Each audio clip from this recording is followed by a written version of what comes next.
restaurant minutieusement choisi en plein cœur d'Athènes. Le décor, la musique, la vaisselle, rien n'a été laissé au hasard. Cette journée, Périclès en rêve depuis 10 ans. Son projet, retrouver le goût perdu de l'Antiquité à travers les vins qu'il a recréés. Des vins disparus qu'on buvait il y a plus de 2000 ans. Là, je suis un peu angoissé, mais c'est constructif. Ce que je veux par-dessus tout, c'est lire la surprise sur leur visage. Que mes vins leur plaisent autant qu'ils me plaisent à moi.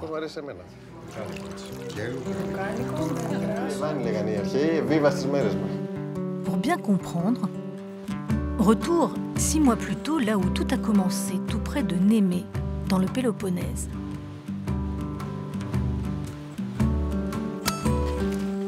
Ce jour-là, Périclès tente une nouvelle expérience, une vendange tardive. Ce cépage, l'Agurgitiko, était déjà cultivé ici il y a 2500 ans, sur ces mêmes coteaux, très précisément. Comment tu le trouves ce raisin, toi?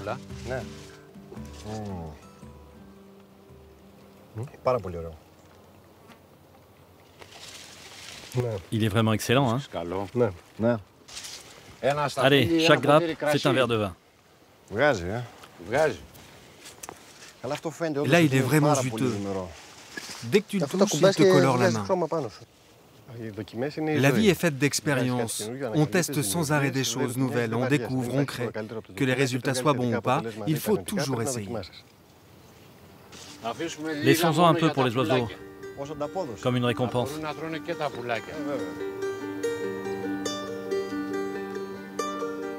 Périclès pousse très loin l'expérience. Récolte, pressage, vinification, il travaille le raisin exactement comme on le faisait ici, au 5e siècle avant Jésus-Christ.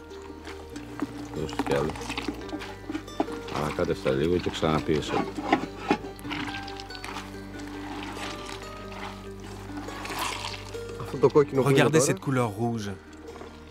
Imaginez la robe qu'aura ce vin. Le pressage à la main, ça fait partie de la recette. Ce nectar en préparation s'appellera Héraclès, le nom grec d'Hercule.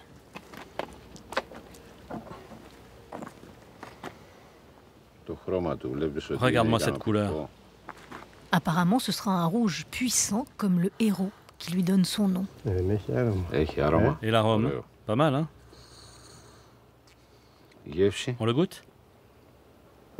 Dans la mythologie, c'est à Némée qu'Hercule a accompli le premier de ses 12 travaux, terrasser un lion féroce qui terrorisait la région. Pour Périclès, ce lion, c'était en fait un vin qui saoulait le visiteur pour mieux le détrousser. Et c'est ce vin qu'il tente de recréer.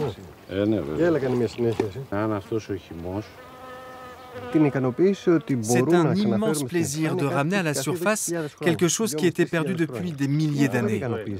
Il faut que les jeunes générations sachent à quoi ressemblait ce vin de l'Antiquité. Platon, Aristote, tous ces gens, que buvaient-ils? Qu'ont-ils dit? Certains ont écrit « Le vin réjouit le cœur de l'homme ». Mais quel vin?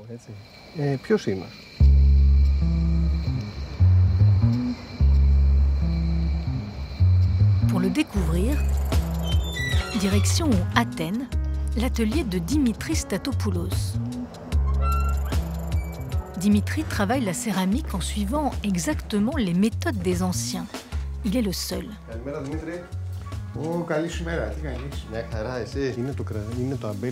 Il possède pour cela un fonds d'archives unique sur l'iconographie des céramiques anciennes, une véritable mine d'or pour Périclès.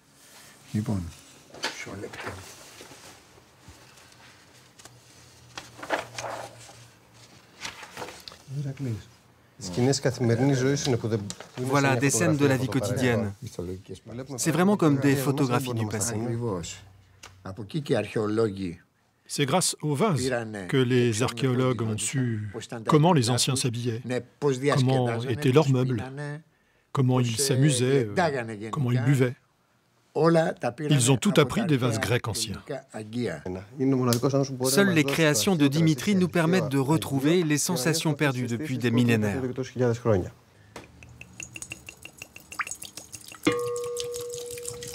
T'as vu comme l'arôme se libère? À l'époque, on diluait le vin dans de l'eau et on le buvait allongé sur des divans.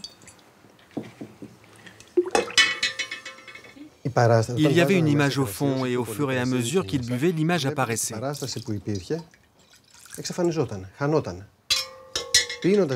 Quand la coupe était vide, ils avaient donc cette image en tête et elle influençait leur état d'esprit. Si l'image était érotique, ils étaient d'humeur légère. Si elle était liée à la guerre, ils étaient d'humeur agressive. On choisissait donc l'image au fond de la coupe en fonction de l'effet qu'on voulait obtenir.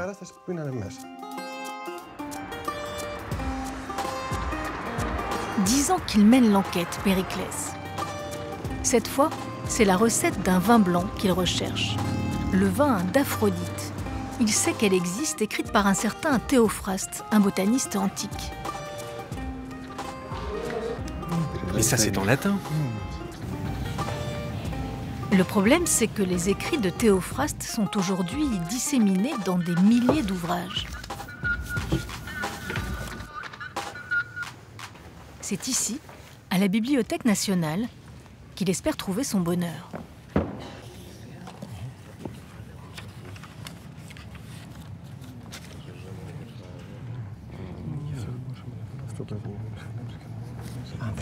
Regarde ici, ça fait référence à la recette et c'est en français.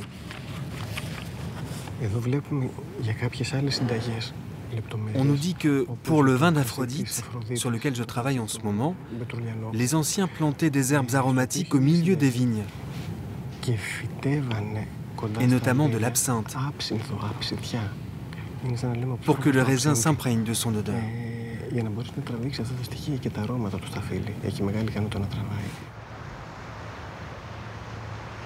Cette découverte est une vraie avancée dans l'enquête de Périclès.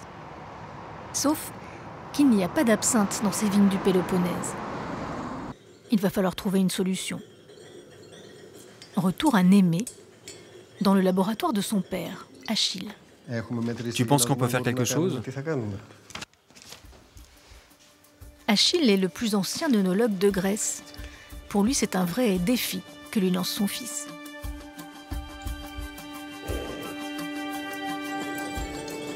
Il opte finalement pour une décoction qu'il rajoutera plus tard au vin.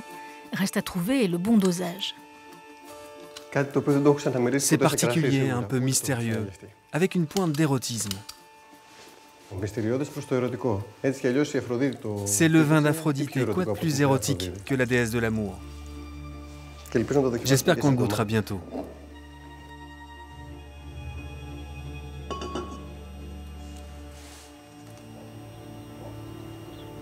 Quelques semaines de macération, un zeste d'intervention divine, et le mélange d'Aphrodite est prêt à exciter les papilles.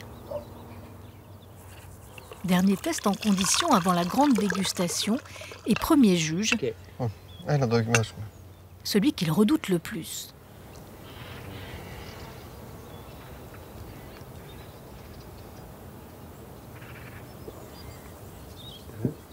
Ce qui est bien, c'est que l'absinthe parfume sans recouvrir le goût du raisin. Il tape fort.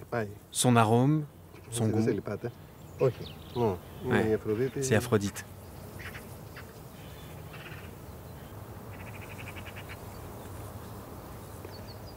C'est une goutte d'histoire qu'on embrasse avec tous nos sens.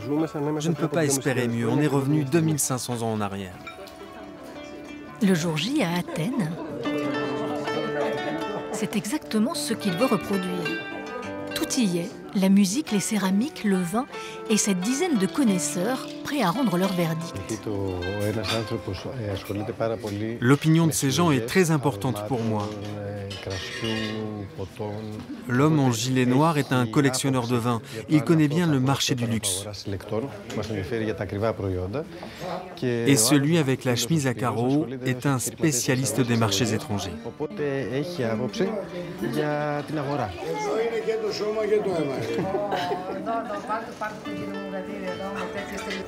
Et voilà le moment tant attendu. La dégustation du vin d'Aphrodite, son blanc parfumé à l'absinthe. Personne d'autre que son père ne l'a encore jamais goûté.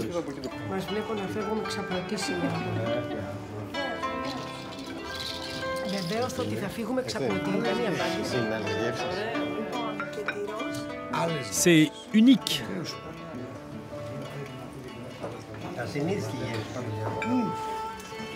C'est vraiment très bon.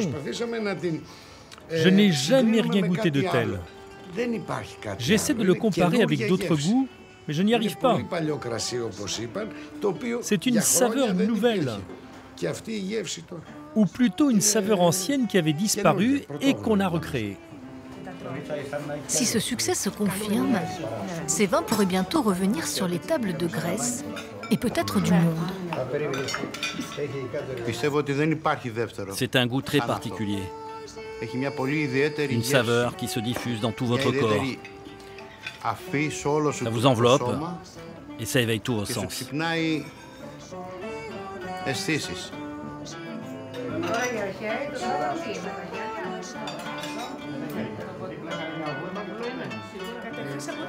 Périclès a gagné son pari. Et cette victoire, il veut la savourer dans un endroit très spécial pour lui, le temple de Poséidon, sur la côte d'Athènes. Dans l'Antiquité, c'était un lieu de culte et de fête où on buvait du vin, ce vin qu'il a su recréer. À chaque fois, on en jetait quelques gouttes par terre, c'était la part des dieux. On ressent tout de suite l'énergie de cet endroit. Ce n'est pas que de l'émotion, c'est divin d'être ici, de voir ce que nos ancêtres ont été capables d'édifier avec les moyens qu'ils avaient à l'époque. C'est une vraie source d'inspiration. Nous aussi, nous pouvons accomplir de grandes choses. Il suffit de prendre exemple sur eux.